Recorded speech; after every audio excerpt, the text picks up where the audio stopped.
All right, let's open up with a prayer. All brothers remove their head coverings. All sisters pray with their heads covered. And we face the east towards Jerusalem, where our temple was, and where our temple in Hamashiach shall return. Abba Father, Yahweh, Elohim, the Allah of Abraham, Isaac, Covenant Father, Elohim of Yasharal, we come before you again, once again, your humbled remnant, Yah. We come on the cusp of one of their biggest pagan holidays of the year. Yah, once again, set apart and sanctified and separated, Yah, from those old pagan practices that we used to participate in our ignorance. And we're humbled, Yah. We're humbled at your mercy and your patience with us that you have called us out of these horrendous activities, Yah, that people take so lightly, Yah. And you have given us vision into your righteousness, Yah, and showed us the ancient ways and brought us back to the things that we should be doing. And Yah, we acknowledge it's not because we are some great people or we are the most intelligent or the most righteous or holy people on this earth, but it's your mercy, Yah, that you have selected us, Yah, and given us the opportunity to show you our obedience, Yah, by willfully not participating in these activities. Yah, we humbly come before you and we ask that you set your hedge of protection about us and our families as we navigate through these pagan times in this dead season, Yah, to not offend you, Yah, whereas also not offending our family, but serving as a righteous example to show them the way that they should be walking in if they should choose to serve you, Yah, creator of all heaven and earth, Yah. So we come before you, we give you all the glory, Yah. We thank you once again for choosing us, Yah, for giving us this. And we ask that you grant us your spirit of understanding as we dive into these scriptures and uncover this practice that has been pushed on our people, Yah. And give us the wisdom and the understanding to be able to show all those that want to not engage in these pagan practices, but will have the information to be able to share that with their brothers and sisters that are also lost, but have an open ear and an eye to see your truth, Yah. Once again, we do not take any credit for this, Yah. We give you all the praise and we give you all the glory for your mercy in calling us out of the darkness. And these things we thank and pray, not only for us here, Yah, but for all your children that are spread across the four corners of the earth that seek to sanctify themselves in your word through your Savior, word of Yah, Yahshua HaMashiach. These things we thank and pray through your Holy One, through the Son of the Most High, Yahshua HaMashiach, and through him, in his name we pray. Amen.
All right. We're going to get started in just 1 second.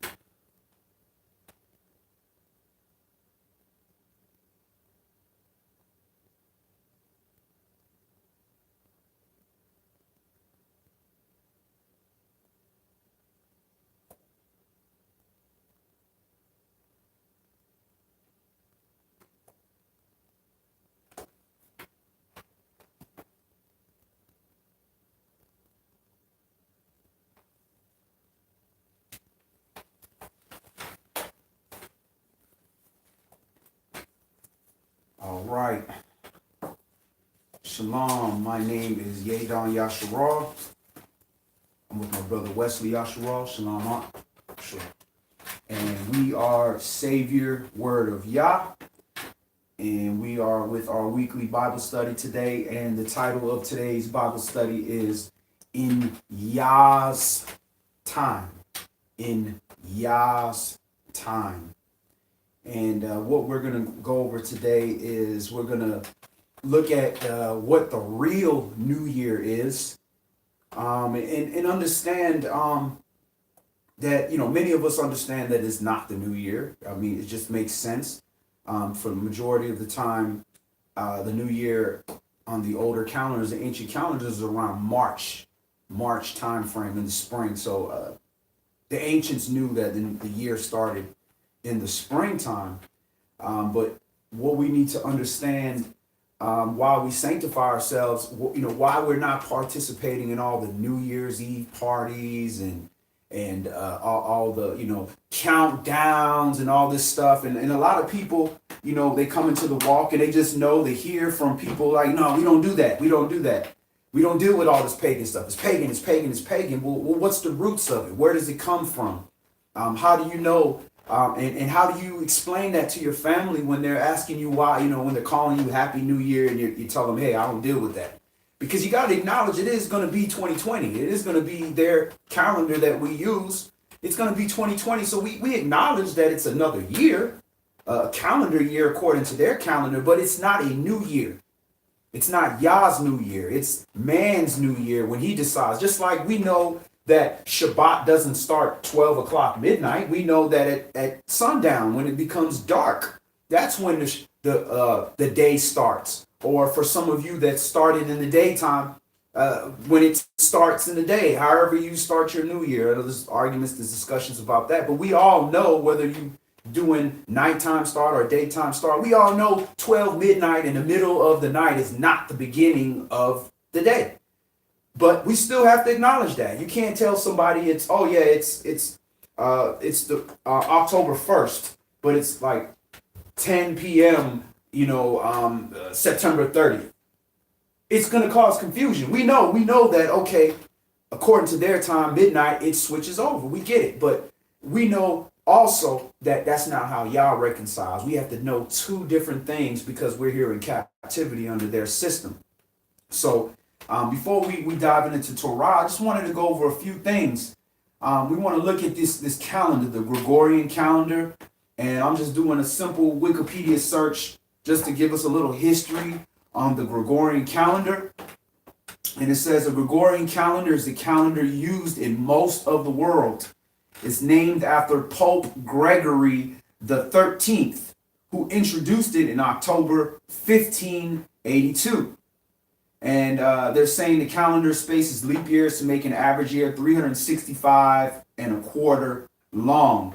And they're saying that the calendar was developed as a correction to the Julian calendar. And the Julian calendar was a lunar calendar. So it's using moons, which would have gave you 354 days in a year. That's why we can't use new moon to be the beginning of our months every month, because it's not going to give you enough days in a year.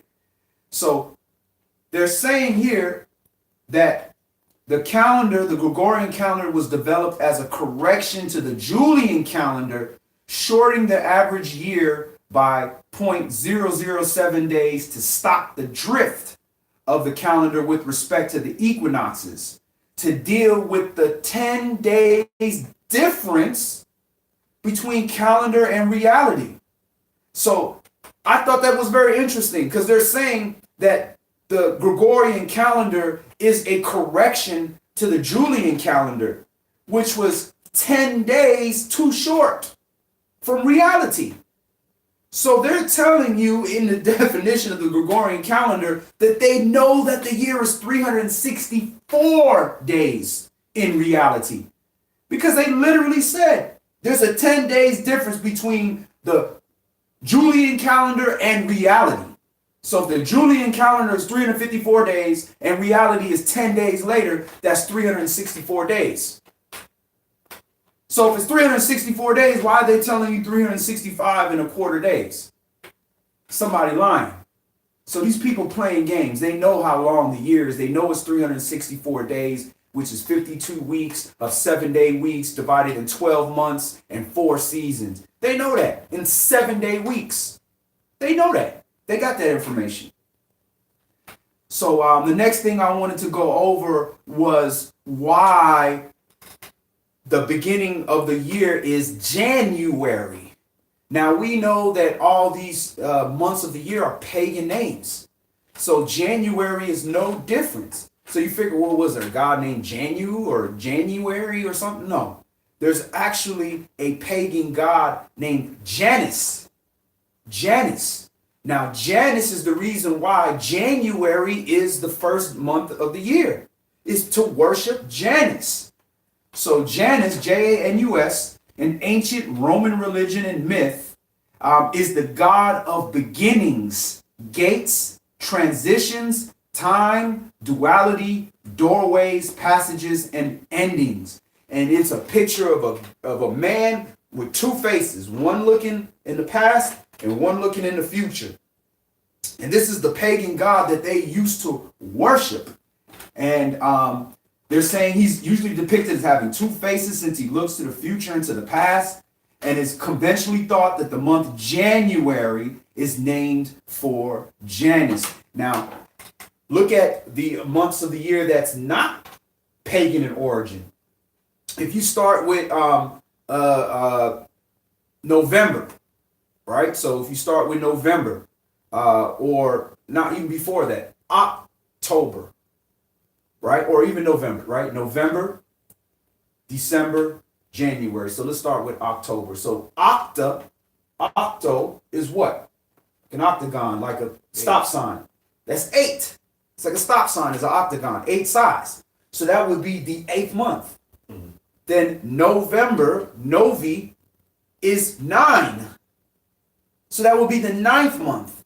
Then that would mean December, decimal, deci, is the 10th month.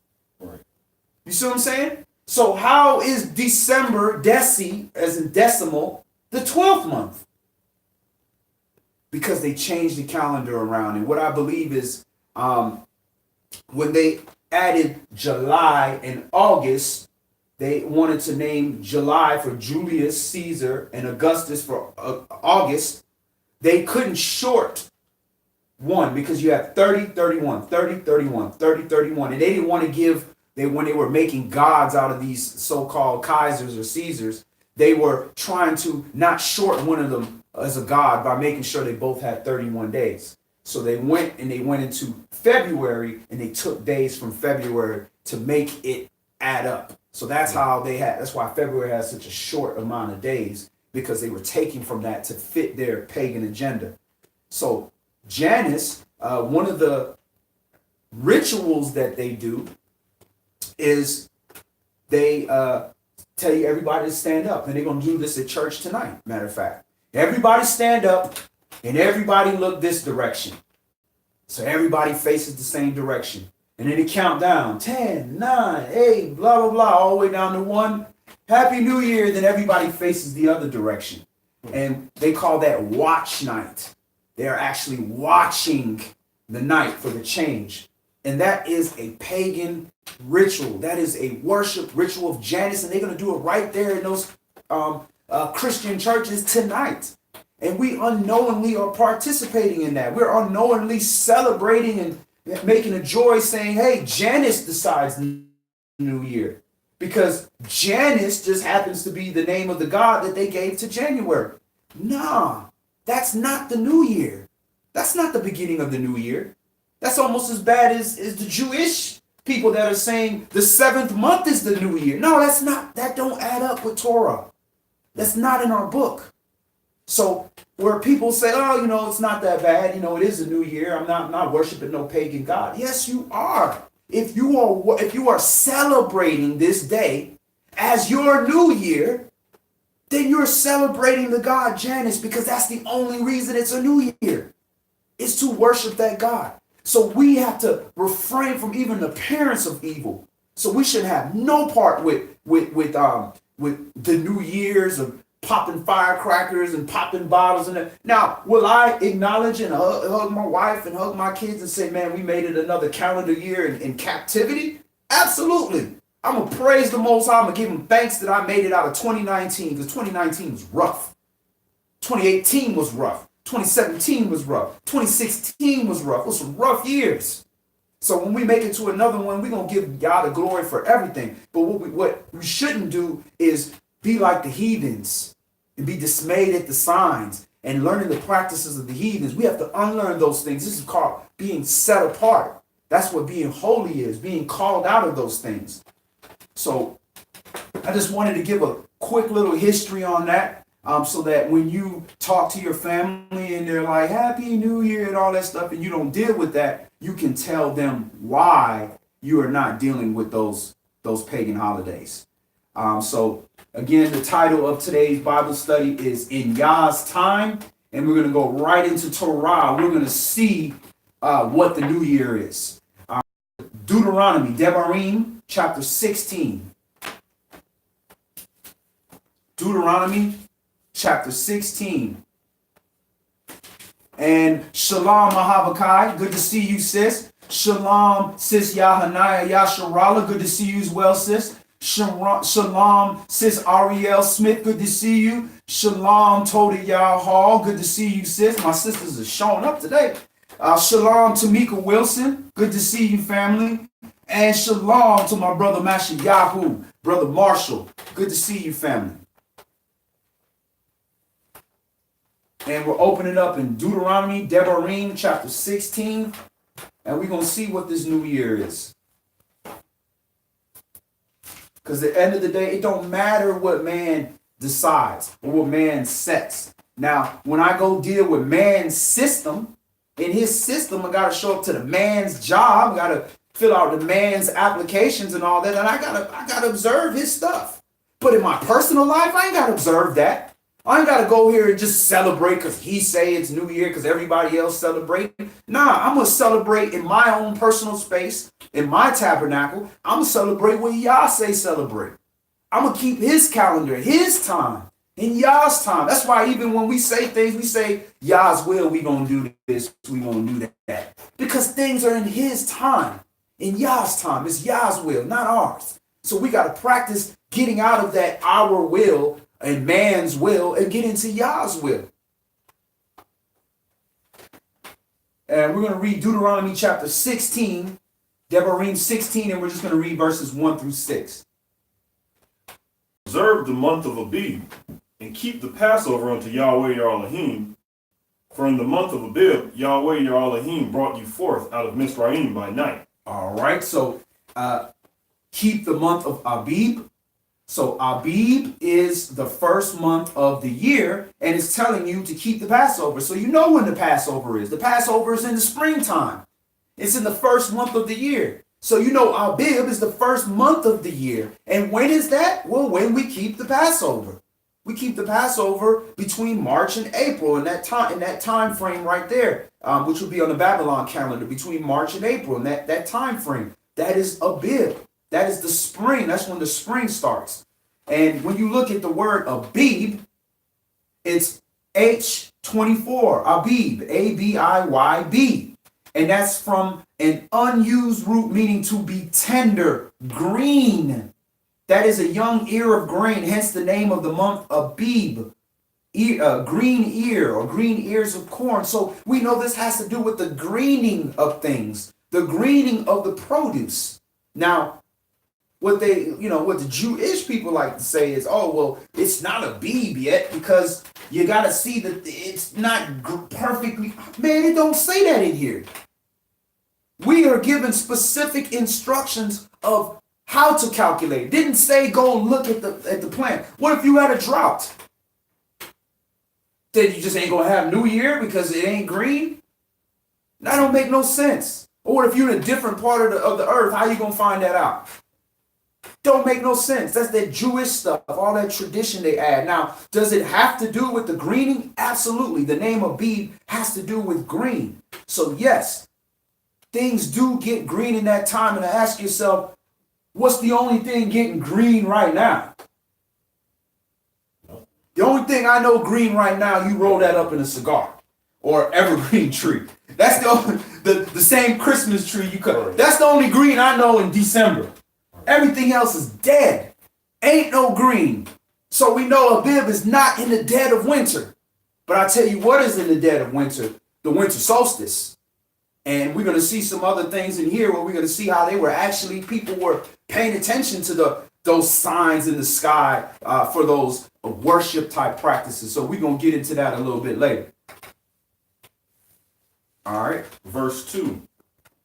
You shall therefore sacrifice the Passover unto Yahweh, your Elohim, of the flock and the herd in the place which Yahweh shall choose to place his name there. All right, well, we can stop right there. I just wanted us to see Abib is the name of the first month. And it says, observe the Chodesh of Abib, the month, the new month of Abib. That is your Rosh Hashanah. That is your new year. Not the 7th month. That's not the new year. Not after atonement. That's the 7th month. It tells you, you shall have a day of atonement in the 7th month. So if it's telling you of a day of atonement in the 7th month, how can it be the first month? That's confusion. That's foolishness. It don't add up. And I don't care how long since 1940 something the Jewish people was doing that or whatever when they were. I don't care. We have an instruction manual that tells us how to calculate. So why would I leave the tradition of Christianity, which is a whole bunch of false pagan traditions, to jump into another tradition in another religion, in Judaism, both by the same group of people, the Greeks? Don't make sense. So let's move on. Let's go to Shemot, Exodus chapter 12. We're going to get a second witness to when the Abib is. Shemot, Exodus chapter 12.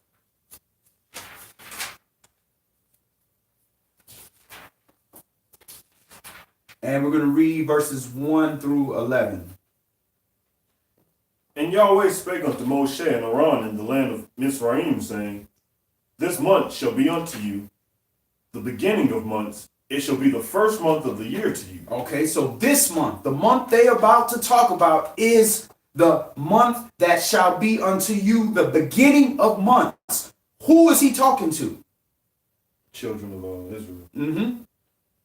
So Yah spoke to Moshe, the lawgiver, and Aaron, the high priest, while we in captivity, and said, I don't care what the Egyptians are doing. But this month right here, this is going to be to you the beginning of months. To you, I don't care about what they doing. You children of Yasharal, this is going to be your beginning of months. It shall be the first month of the year unto you. And then he's going to tell you what happens in that month. Verse 3. Speak you unto the congregation of Yasharal, saying, In the 10th day of this month, they shall take to them every man a lamb, according to the house of their fathers, a lamb for a house. And if the household be too little for the lamb, let him and his neighbor next unto his house take it according to the number of the souls. Every man according to his eating shall make your count for the lamb. Your lamb shall be without blemish, a male of the first year. You shall take it out from the sheep or from the goats. And you shall keep it up until the 14th day of the same month. And the whole assembly of the congregation of Yasharal shall kill it in the evening. All right, so when it says kill it in the evening, we're going to read a little bit later. It's between evenings. If you look at what's there, it's Bain. It's between evenings. So I just wanted to, again, get a second witness to show you that the beginning of months is Abib. It is the beginning, the first month of the year. And that is the month in which we have the Passover. And when you talk about, we see a familiar word here, says, in this month shall be to you the beginning of months. If you look at that word for the new month, it is Rosh, which is the head of the year, head of the months. That's why we have Rosh Hodesh, new month, not Rosh Yeriach, new moon. Nah, completely different words. They never use that term, Rosh, head of the moons. They don't do that. It's head of the month. All right, so let's move on. Let's go to Jubilees, chapter 6. So we're going to go to the book of Jubilees, Yobelum, and we're going to go to chapter 6. And shalom, Gishi Cole, good to see you. And shalom to my brother Yafi Yehuda, good to see you, family.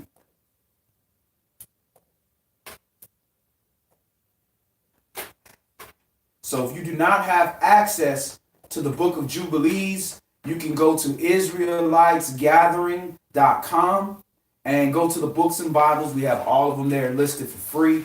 You can download it or you can read it right online so that you have access to all these ancient books. And the book of Jubilees is called like the little Genesis because they're saying that Genesis was largely comprised from these ancient documents. The book of Jubilees. So Jubilees, Yobelum, chapter 6. I'm going to start this at verse 1. And on the new moon of the 3rd month, he went forth from the ark and built an altar on that mountain. All right, so that should have been on the new month of the 3rd month. Go ahead. And he made atonement for the earth, and took a kid and made atonement by its blood for all the guilt of the earth, for everything that had been on it had been destroyed, save those that were in the ark with Noah. And he placed the fat thereof on the altar, and he took an ox and a goat, and a sheep, and kids, and salt, and a turtle dove, and the young of a dove, and placed a burnt sacrifice on the altar, and poured thereon an offering mingled with oil, and sprinkled wine, and strewed frankincense over everything, and caused a goodly savor to arise, acceptable before Yah. And Yah smelt the goodly savor, and he made a covenant with him that there should not be any more a flood to destroy the earth, that all the days of the earth, seed time and harvest should never cease, cold and heat, summer and winter, and day and night should not change their order, nor cease forever. So it says that cold and heat, summer and winter, day and night should not change their order nor cease forever. So how long is forever? It's forever. Okay, I'll just check it. It's forever. Forever or forever. Forever, ever? Ever, ever? Not that last ever. All right. All right. Jubilees chapter 6 and verse 5. And you increase you and multiply upon the earth, and become many upon it, and be a blessing upon it. The fear of you and the dread of you I will inspire in everything that is on earth and in the sea. And behold, I have given unto you all beasts, and all winged things, and everything that moves on the earth, and the fish in the waters, and all things for food, as the green herbs, I have given you all things to eat. But flesh, with the life thereof, with the blood, you shall not eat, for the life of all flesh is in the blood, lest your blood of your lives be required. At the hand of every man, at the hand of every beast, will I require the blood of men. Whoso sheds man's blood by man shall his blood be shed. For in the image of Elohim made he man. And you, increase you and multiply on the earth. And Noah and his sons swore that they would not eat any blood that was in any flesh. And he made a covenant before Yah Elohim forever throughout all the generations of the earth in this month. On this account he spake to you that you should make a covenant with the children of Yasharal in this month upon the mountain with an oath, and that you should sprinkle blood upon them because of all the words of the covenant which Yahweh made with them forever. And this testimony is written concerning you, that you should observe it continually, so that you should not eat on any day any blood of beast or bird or cattle during all the days of the earth. And the man who eats the blood of beast or of cattle or of birds during all the days of the earth, he and his seed shall be rooted out of the land. And do you command the children of Yasharal to eat no blood, so that their names and their seed may be before Yahweh our Elohim continually? And for this law there is no limit of days, for it is forever. They shall observe it throughout their generations so that they may continue supplicating on your behalf with blood before the altar. Every day and at the time of morning and evening, they shall seek forgiveness on your behalf perpetually before Yah, that they may keep it and not be rooted out. And he gave to Noah and his sons a sign that there should not again be a flood on the earth. He set his bow in the cloud for a sign of the eternal covenant, that there should not again be a flood on the earth to destroy it all the days of the earth. For this reason, it is ordained and written on the heavenly tablets that they should celebrate the Feast of Weeks in this month once a year to renew the covenant every year. All right, so when it's talking about it's ordained and written on the heavenly tablets is the sky. That's the star, the sun, the moon, the stars, all happened, and the time that it happened based upon the placement of the stars, the sun, the moon, and in the sky, and the daylight and nighttime ratio. All these things show you where you are in the year. Let it be done on earth as it is in heaven. Go ahead. And this whole festival was celebrated in heaven from the day of creation to the days of Noah, 26 jubilees and 5 weeks of years. And Noah and his sons observed it for 7 jubilees and 1 week of years to the day of Noah's death. And from the day of Noah's death, his sons did away with it until the days of Abraham, and they eat blood. So that sounds almost like, every man doing according to his own, what his own thoughts was. Right. Jubilees chapter 6 and verse 19. So this is what everybody else was doing. So everybody else was eating blood, and I'll have my steak medium well and all that stuff. People just doing whatever. Even to the the heathens you see right now in Africa, a lot of them are drinking blood for trying to get the spirit of animals. I want the spirit of tigers, I want to eat tiger blood and all. And you're gonna get the spirit, all right. You're gonna get them same bacteria and germs and all, and it's gonna cause you to act like an animal. That's how you have mad cow disease and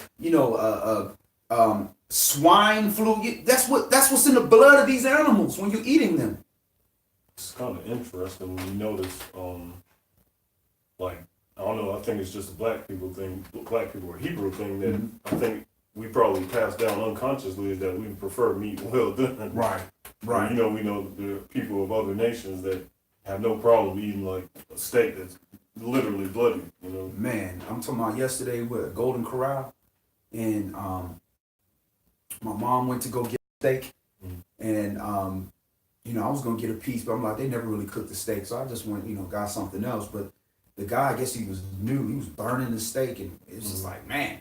So he brought the steak, so she got the steak, she cut the steak, the damn thing was mooing. The steak was damn crying on the plate, talking about, don't kill me. You know what I'm saying? The steak was, it looked literally like you just took a blowtorch and just torched the outside of the steak. I was like, man, that got to be illegal. Yeah, that's great. It got to be illegal. And it was just, and people order their stuff like that. But this is what, once it becomes popular, like sushi and all that. Sushi wasn't popular when I was a kid, but it became trendy. Now people eating raw fish. Right. Now, the fish don't have blood in it, at least I don't think it does, but at the end of the day, it became popular. So when it becomes popular to eat pork and popular to eat pork anus, what do they call it? Chitlins. When it becomes popular to eat all that type of stuff, then we, when in Rome, well, no, that's not for us to do. But a lot of our people will go ahead and do that. But his set apart people, back then, even to now, are not going to participate in that.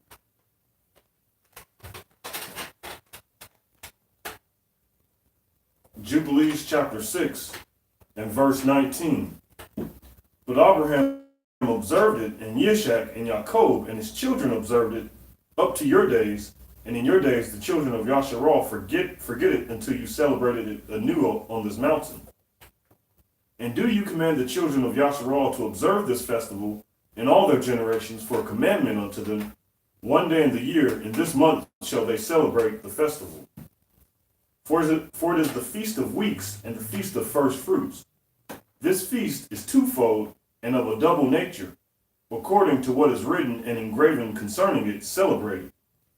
For I have written in the book of the first law, in that which I have written for you, that you should celebrate it in its season, one day in the year, and I explain to you its sacrifices, that the children of Yasharal should remember and should celebrate it throughout their generations in this month, one day in every year.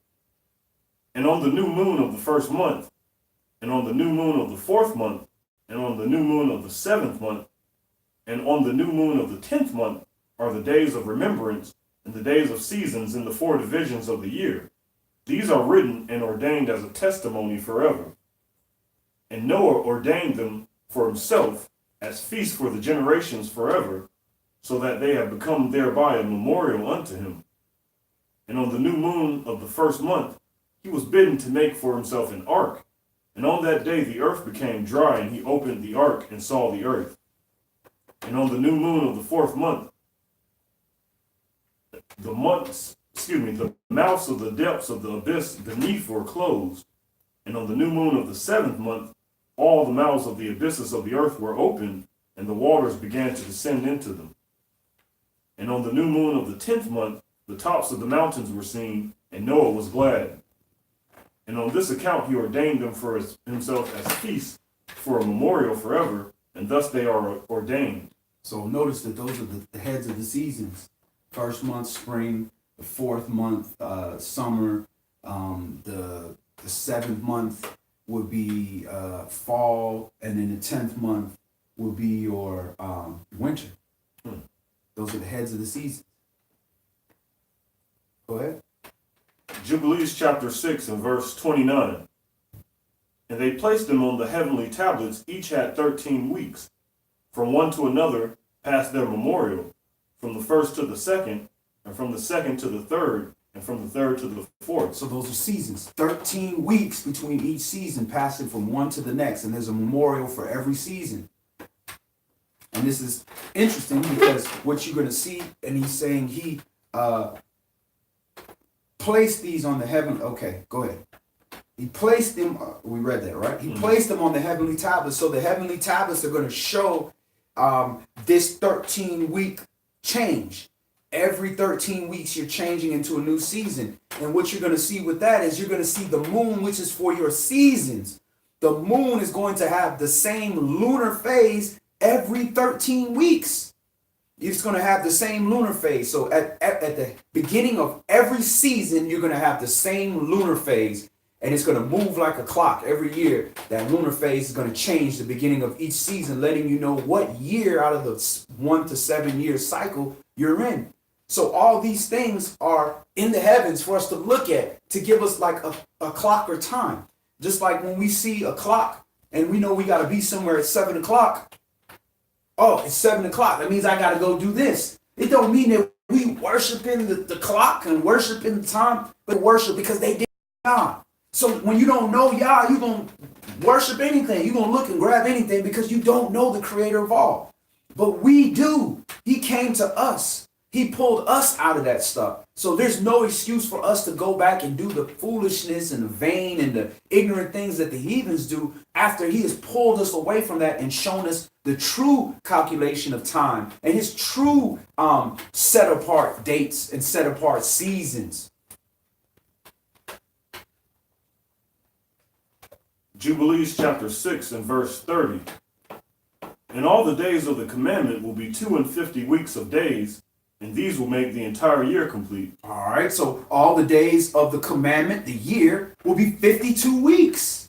52 weeks of days. What's 52 times 7? That's 364 days. So Jubilee is telling you how long the calendar is. This is all the way back from Noah. He's letting you know how many years. 52 weeks of 7-day weeks. Go ahead and continue. And all the days of the commandment will be 52 weeks of days, and these will make the entire year complete. Thus it is engraven and ordained on the heavenly tablets. So it can't change. It's engraved. And now, do we think that there's an actual tablet in heaven like this that they're writing, oh, in 52 weeks? No, the heavenly tablet is the skies. Go ahead. And there is no neglecting this commandment for a single year or from year to year. And command you, the children of Yasharal, that they observe the years according to the reckoning, 364 days, and these will constitute a complete year, and they will not disturb it, its time, days, and from its feast. for everything will fall out in them according to their testimony. And they will not leave out any day nor disturb any feast. Let it be done on earth as it is in heaven. It's going on in heaven. Heaven does not depend on a sun to rotate around the earth. It doesn't depend on that. It's outside of all that. It's in the waters, above the waters, above that. It's in the third heaven. It's way above, so it don't need that. It can't determine based upon a sun going around the earth. It ain't going to be calculated that way. So they're operating according to their time, and he gave us a sun, moon, and stars so that we could be aligned with him in heaven. So this is why I said you can't change this. From year to year, it does not change. It has to stay the same, or else you're going to mess up your feast days. Because 52 weeks of 364 days in a year is going to give you your holy days always every year on the same exact weekly day of the week. For example, if your Passover starts Monday night, it's going to be Monday night forever. It ain't never going to change because it's always going to be 364 days. There's always going to be 52 weeks, and there's always going to be 7 days in a week. So if you start to change that, now your Passover is on a Wednesday this year, or it's on a Friday next year, it's on a Saturday, because you're changing the way that it's set up. But he told us, no, this is what you're going to do. Command the children of Yasharal. This is what you're going to follow. I don't care what anybody else follows. This is what Yah said to follow. Go ahead. Jubilees chapter 6 and verse 33. But if they do neglect and do not observe them according to his commandment, then they will disturb all their seasons, and the years will be dislodged from this order, and they will disturb the seasons, and the years will be dislodged, and they will neglect their ordinances. And all the children of Yasharal will forget, and will not find the paths of the years, and will forget the new moons and seasons and Shabbats, and they will go wrong as to all the orders of the years. That's why I hate those translations, because it says new moons, but in the same book it's going to tell you it's new month. Can't be a moon because you can't calculate by the moon. So it's not the new moons, it's the new months. But when they translate over, you're at the mercy of the translator that says, oh, the new month means a new moon. No, it doesn't. It don't add up. They're giving you the numbers right here. 364 days. How are you going to get a whole year in 364 days with 12 moons? You can't. You can't. And even if you say, I'm going to make the new moon a day, and just say, we're not going to count that day, we're just going to leave that a day, then you're going to still have 12 days. Then you're going to be 2 days over on 366 days. Because you're adding another 12 days to 354, saying that, well, on the new moon, you're going to count that as a day you don't count. You're still not going to have enough days. You still have too many days. So that lunar doctrine does not add up. Go ahead.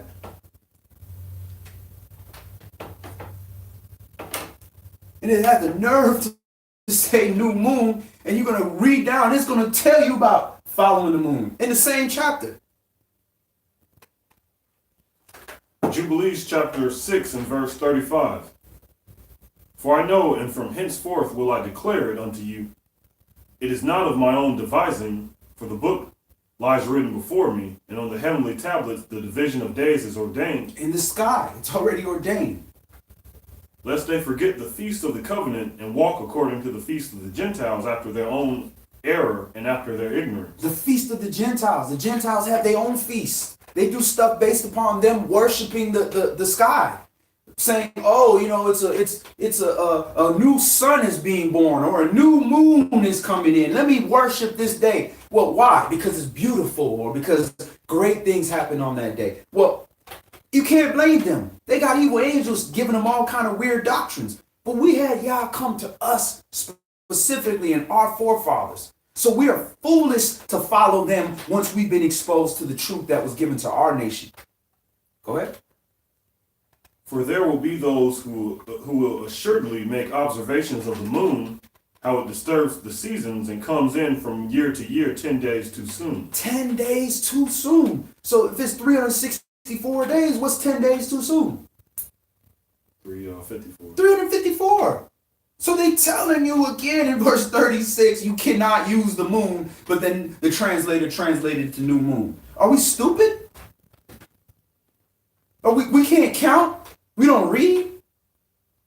But this is what they do to us. And because of tradition, and because this is what Jewish people were doing, now we become Hebrew and we trust the Jewish people more than we trust the ancient books that were written by our people that predate Europeans. But then when a real Hebrew try to correct somebody or show you, say, hey, that's wrong, then nah, you don't want to listen to that. You rather listen to the white man. You would say, oh, he's wicked. These Jewish people are wicked, but then that's who you listening to. You consider him smarter than your brother who can read too, who can read the ancient books too. That's that brain screw. That's that low spiritual self-esteem where you think because the European told you this is the truth, then that got to be the truth because they've been doing it for a while. Go ahead. For there will be those who will assuredly make observations of the moon, how it disturbs the seasons and comes in from year to year 10 days too soon. Jubilees chapter 6 and verse 37. For this reason the years will come upon them when they will disturb the order and make an abominable day, the day of testimony. Now it's an abominable day, and making that the day of testimony. Why it's abominable? There's no day that's necessarily bad, like Sunday or the first day is not bad or whatever. But when you take YAH Shabbat, which is the 7th day of the week, and you say, nah, it's going to be the first day of the week because that's when we give an honor to the God, sun God. Now you done turned that Sunday into an abominable day because you're doing abomination. You've turned that whole day into abomination. So it's the same thing when you disturb the calendar. You say, oh, this is new month. Oh, this is Abib, Rosh Hashanah. Oh, this is this. Oh, this is that. And it's the day you made that day abominable because you're not following the instructions of the Most High. And when you're willfully doing that, it's even worse. When you're ignorant in that way, you serving the adversary, the devil, unknowingly. So at least you got a leg to stand on. But when you've seen this and you've shown this, but you just do it because everybody else is doing. Well, that's when I'm off from work. Oh, that's when my whole family getting together. You worse. You worse than the ignorant person because the ignorant person at least has an opportunity to be like, really? Oh, I didn't know that. Okay, well, let me change. You knew and you decided because you're too weak to stand up for the truth, to please everybody else, you decided to go ahead and do that. The Most High not going to be happy with that. For this reason, the years will come upon them when they will disturb the order and make an abominable day, the day of testimony, and an unclean day, a feast day, and they will confound all the days, the holy with the unclean, and the unclean with the holy, for they will go wrong as to the months and Shabbats and feasts and jubilees. Just letting you know everything is going to be messed up. Your months are going to be off because you're starting it with a moon instead of starting it with the daylight, the sunlight to nighttime ratio, or even the constellation or anything like that. Your Sabbathons are going to be off. So the days that y'all say, well, it's not a Sabbath, but it's going to be treated like a Sabbath. This is a Sabbathon. It is a high holy day. Them days going to be off. And all your feast days, all your regular Moadim holy days, and your Jubilees are going to be off. So when you're supposed to be releasing people, you're not releasing them because your whole calendar is jacked up, all because you don't want to follow instructions. Now, again, we have an excuse because we were taught this crap. But our forefathers that sinned before us knew this. They had this information and they just decided not because the heathen is doing. There's a bigger party over here on this day. So they did that. And then some of them, it wasn't their fault. It was, if you go into Maccabees, we were beat into submission. You go to the Spanish Inquisition, we were tortured into this type of stuff. So those people didn't have an excuse. But now it was about to be 2020 and you have access to this stuff and you have teachers that are teaching this stuff. There's no excuse. So this is why we got to spread this information. You got to give people an opportunity to learn this and figure out, wait a minute, this ain't right. Let me see what is right. And they may not necessarily agree with your perspective or agree with how you're understanding what's written, but at least they have the opportunity to start saying something is fishy. That's not right. Let me start searching for the truth. Finish it up, Bob. For this reason I command and testify to you that you may testify to them, for after the death of your children will disturb them, so that they will not make the year 360 days only. How do they know that? You will not make the year 364 days. You want to make it 365. And every 4 years, we're going to make it 366. And by the way, we're going to have to do daylight savings time. We're going to have to do all this stuff to screw stuff up just to make it fit. They got to act just like, here's even more clue. In the Jewish calendar, they got an Adar 2. First of all, it ain't no Adar 1. I ain't read that in here. Adar is the months that they made up in captivity. Pagan names. There's only one month, Abib. Every other month is second month, third month, because it's the second month from Abib, the third month from Abib, the fourth month from Abib, all the way to the 12th month from Abib. Then it's Abib, first month. But they added this stuff. And what they did is they said, you know what, our people we're getting destroyed by these Hebrews. They're coming to us saying this don't add up. Because it's 354 days and it just keeps moving further and further because they followed the moon. So they just said, here's a bright idea. Let's just throw a whole nother moon in there just to make it add up if it don't pass the equinox. So now they got 384 days or 383 days. How do you have a 383-day year?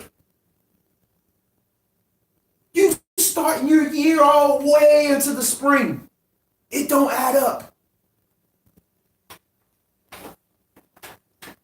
For this reason I command and testify to you that you may testify to them. For after your death your children will disturb them, so that they will not make the year 364 days only. And for this reason they will go wrong as to the new moons and seasons and Shabbats and festivals. And they will eat all kinds of blood with all kinds of flesh. They go eat all kinds of blood with all kinds of flesh. Because once you decide that I'm going to do what I want to do, then it's just going to move into your stomach. Your stomach is a good indication. If you can't control what you eat, that's a good indication you ain't going to keep these commandments. Because if you can't deny the flesh, you can't deny pleasure to the flesh, you ain't finna struggle against these unclean spirits and these the wicked flesh that we have. You're not going to struggle against that because you're going to fall to the victim of your stomach. That's why King David, he said, let this table be a snare unto them. You know, let the table be a trap where they getting trapped in the food that they eating or whatever they set up a table for. So let's move on. Let's go to Jubilees chapter 49, and we're going to get a little bit more of a breakdown of how the day goes. So we're going to Yobelum, Jubilees chapter 49. And again, if you do not have access to Jubilees, you can always go to our website at IsraeliteGathering.com and you can get access to Jubilees or any book that we'll read out of.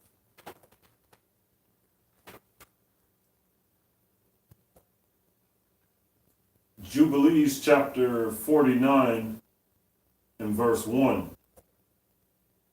Remember the commandment which Yahweh commanded you concerning the Passover, that you should celebrate it in its season on the 14th day of the first month, that you should kill it before it is evening, and that they should eat it by night on the evening of the 15th from the time of the setting of the sun.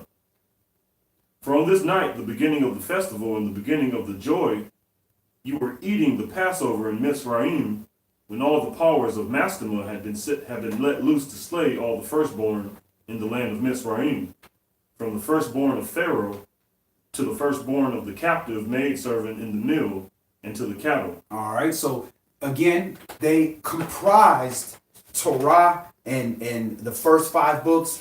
A lot of that came out of the book of Jubilees, the book of Yobelum, when they were putting this together. So this is how this information came about. And what they did over time is they decided to kind of, when it translated to English, kind of leave things out or make it seem like it's something else so that it could support the Greeks and the way that they were doing things.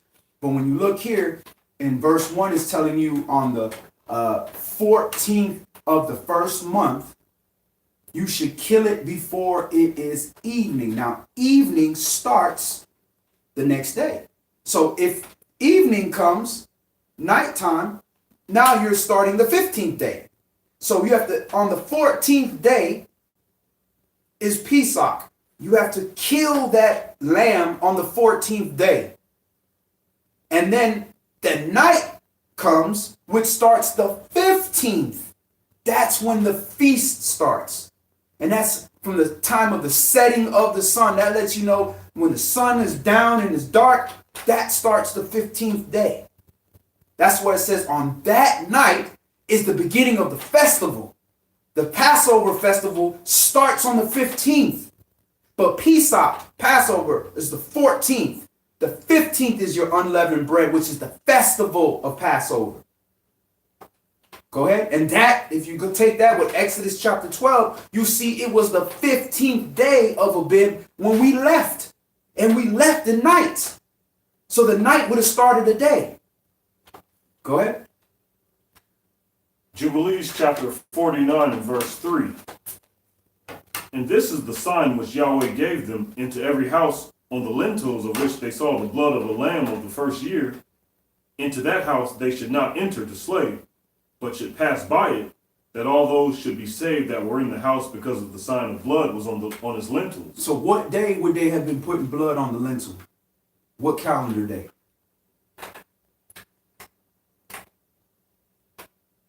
What calendar day? Mm-hmm. Abib what?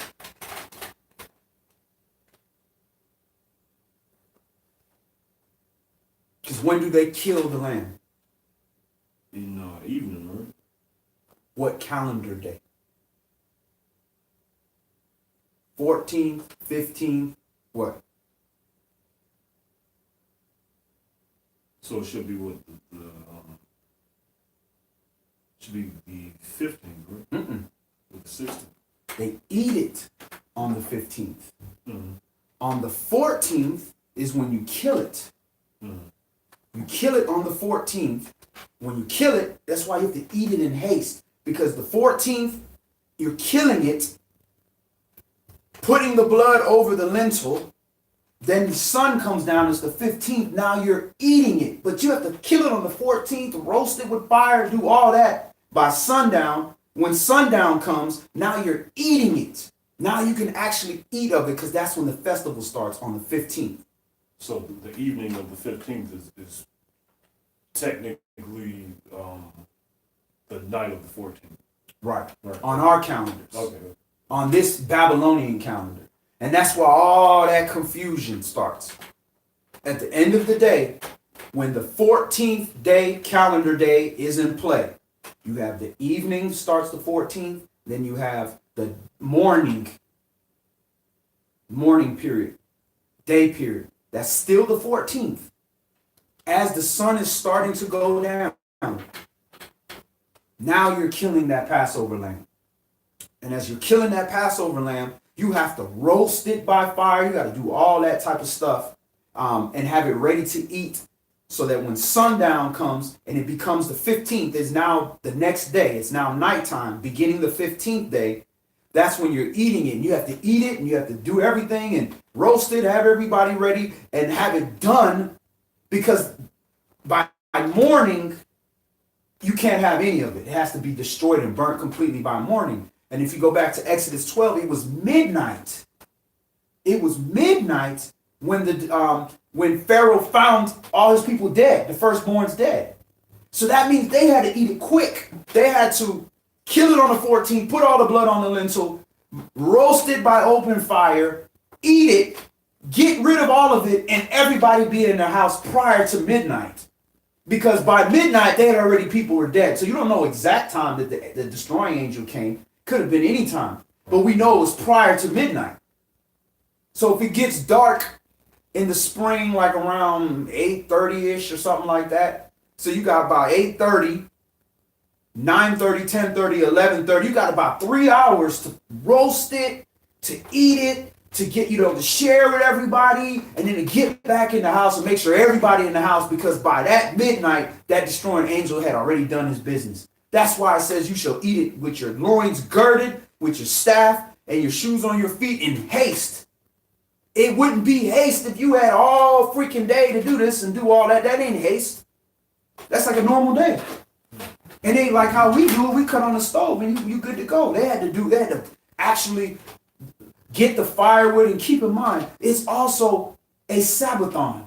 So they not supposed to be trying to make no fire and gather wood and chop and do all. That's too much work. You ain't supposed to kindle a fire. So that fire and all that had to be done already on the preparation day. That's why the 14th Passover is considered a preparation day. Because you're supposed to prepare all that on that day so that when the Sabbathon comes on the 15th, all you really doing is just eating. It's already roasted. It's already good. You just eating and celebrating and enjoying your time. And then getting back in your house for that destroying angel. So I know that Jewish tradition teaches different. And they show different. And all I'm saying is just think. Use your mind. Read what it actually says in the language that it says. And you just do the logic yourself. We are intelligent people. It was given to us. We have the Spirit. So that means the Father is going to give the Spirit of understanding to us over anybody else. So why would we not trust our own intuition? And why are we so gung-ho and so tight on trusting the tradition of another culture of people that clearly don't follow these laws in this book? But then want to crap on your brother because your brother is showing you something different than the tradition. And then we want to do what everybody do. How are you even going to try to be a Hebrew and you trying to do what everybody do? That ain't going to work. We set apart. We're peculiar. That ain't peculiar. If everywhere you look around is diamond everywhere, then the diamond ain't precious no more. It ain't a jewel because everything's diamond. It's not scarce anymore. But I'll tell you what's scarce. People that will follow the directions in this book regardless of 100,000 people go this direction or two. That's scarce. Go ahead. Jubilees chapter 49 and verse 3. And this is the sign which Yahweh gave them into every house on the lintels of which they saw the blood of a lamb of the first year. Into that house they should not enter to slay, but should pass by it, that all those should be saved that were in the house, because the sign of the blood was on its lintels. And the powers of Yah did everything according as Yahweh commanded them, and they passed by all the children of Yasharal, and the plague came not upon them to destroy from among them any soul, either of cattle or man or dog. And the plague was very grievous in Mizraim, and there was no house in Mizraim where there was not one dead, and weeping and lamentation. And all Yasharal was eating the flesh of the paschal lamb, and drinking the wine, and was lauding and blessing and giving thanks to Yahweh Elohim of their fathers, and was ready to go forth from under the yoke of Mizraim and from evil bondage. And remember you this all the days of your life, and observe it from 1 year to all the days of your life, once a year on its day, according to all the law thereof, and do not adjourn it from day to day, or from month to month. For it is an eternal ordinance and engraving on the heavenly tablets regarding all the children of Yasharal, that they should observe it every year on his day once a year, throughout all their generations, and there is no limit of days, for this is ordained forever. And the man who is free from uncleanness, and does not come to observe it on occasion of his day, so as to bring an acceptable offering before Yahweh, and to eat and to drink before Yahweh on this day of its festival, that man who is clean and close at hand shall be cut off, because he offered not the oblation of Yahweh in its appointed season. He shall take the guilt upon himself. So you see, Yah commands us that we got to keep his days. And keeping his days is not only showing up on the right day, but he said we got to eat and drink. We got to be merry. We got to party. We got to party on these days. So how much of it is a smoking up Yahweh's nose when we don't show up to party and drink on his set apart appointed Moadim, his days, but then we show up on all these pagan days and we partying. We show up on Cinco de Mayo, and we show up on St. Patrick, and we show up at all these people, and we ain't Irish. You know what I'm saying? You even go to Notre Dame. But you showing up on all these different days, but then the days that Yah set apart, we not esteeming that. So we supposed to, on these other days, I don't care. It don't matter. It's nothing to us. Because that's not real. That's like if I'm the father in this house, and my children calling me daddy, and then some other man walks in here, and everybody else said, oh, that's your dad. That's daddy right there. That's dad. He's daddy. And my kids is looking like, that ain't my dad. Then all of a sudden, everybody, all the other kids in the neighborhood say, oh, that's dad. Hey, dad. And then my kids start calling them dad. How you think I'm going to feel? I'm gonna be pissed off. I don't care. I don't care if all these other people do that. What they got to do with me? You know better. You my children. This man don't even look like you. This man from a whole other nation. But you calling him he's your daddy because everybody else say he's your daddy? Nah. But this is what we do to the Most High. We party, but then we don't acknowledge his days. When his days come around, we can't even be sad. The only day we can be sad is atonement. Kafarim, that's the only day. Every other day, you're not even permitted to be sad. You got to be joyful and be happy. So we got to get back to these things, man. Lack of a better word, screw this day. Who cares? It's another day. Yeah, my clock will say 2020. I don't care. I'm looking for a bill. I'm looking for his holy days because I know his holy days is coming and he's going to fulfill his prophecies according to his holy days, not according to these pagan days just because everybody else does that. Why would you even become a Hebrew if you're going to do what everybody else does? That doesn't make any sense. Go ahead. Jubilees chapter 49 and verse 10. Let the children of Yasharal come and observe the Passover on the day of its fixed time, on the 14th day of the first month, between evenings. Between the evenings. So there's 2 evenings. Interesting. Between evenings. Even. Growing to even. Evening. Leaving even. Evening. Those are your 2 evenings. And there's going to give you more information on how this is clocked because there's different types of evenings. Just like even in modern, you have civil evening or twilight. You have different types of evenings. So between evenings, so as the sun is going down, that's from the 3rd hour is when the sun starts to set. They consider that evening, the 3rd hour. And then all the way until when the sun is down and then it's starting to get dark, all the way into darkness. That's evening. Until you get to complete dark, which is later, which is night. Go ahead. Let the children of Yasharal come and observe the Passover on the day of its fixed time, on the 14th day of the first month, between the evenings, from the 3rd part of the day to the 3rd part of the night. Okay, so this is how it was reconciled in Hebrews. The daytime portion was split into 3 parts. The nighttime portion was split into 3 parts.